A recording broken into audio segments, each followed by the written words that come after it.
Well, Labor Day weekend, while not technically fall, kind of is the unofficial start of the fall season, and that goes for whether it's fall sports, but also fall lawn care, because the most important thing that everybody wants to do in the fall is plant grass seed. And for whatever reason, people really think that the fall grass seeding season is in October. It's not.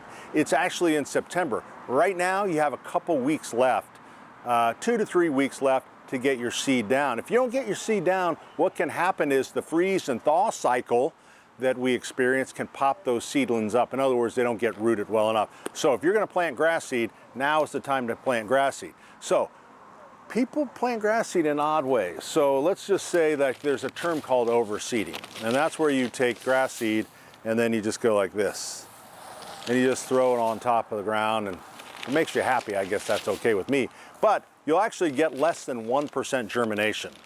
That's right, because seed just laying on top of the thatch generally doesn't germinate. So you either have to, that seed has to come in contact. So I had a rake here, but I don't know where it went. So you have to scratch the surface and break that up so that seed kind of gets in there. Or if you're doing a large area, I would rent a slice or slit seeder, and that is a machine. You go to any of the rental places, and it chops the ground up and actually has a bucket on the back and will plant the seed. So that's a great way really to boost that germination up. As far as the seed goes, you certainly will get the very best seed. If you're doing a large area, I would go towards more turf type tall fescue, really drought resistant, a little darker blue. Some people want a pure bluegrass, which is kind of that traditional, but harder to grow because the germination time is 14 to 28 days.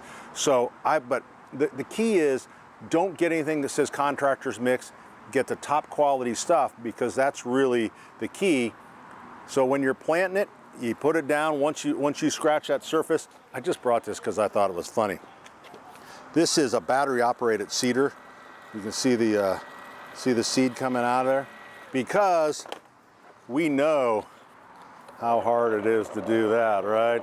So you can certainly use that. It's a great way to do large areas. If you have just a little bit of a patching job, you can get these things, which is seed, fertilizer, and a mulch all in one. So for small spots, that's really good.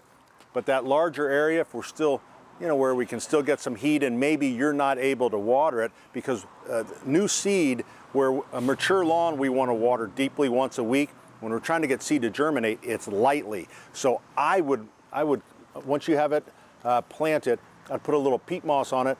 Not a big fan of straw. I'm a big fan of farmers, and I feel like I'm choosing Canada over the American farmer. But it just so happens Canadian sphagnum peat moss holds the moisture in, then you don't have to worry about the straw kind of ripping stuff out. But the key, remember, disturb that soil, plant the seed, put some fertilizer down, lightly rake it, tamp it down, put your peat moss on, keep it watered. Fall season is here.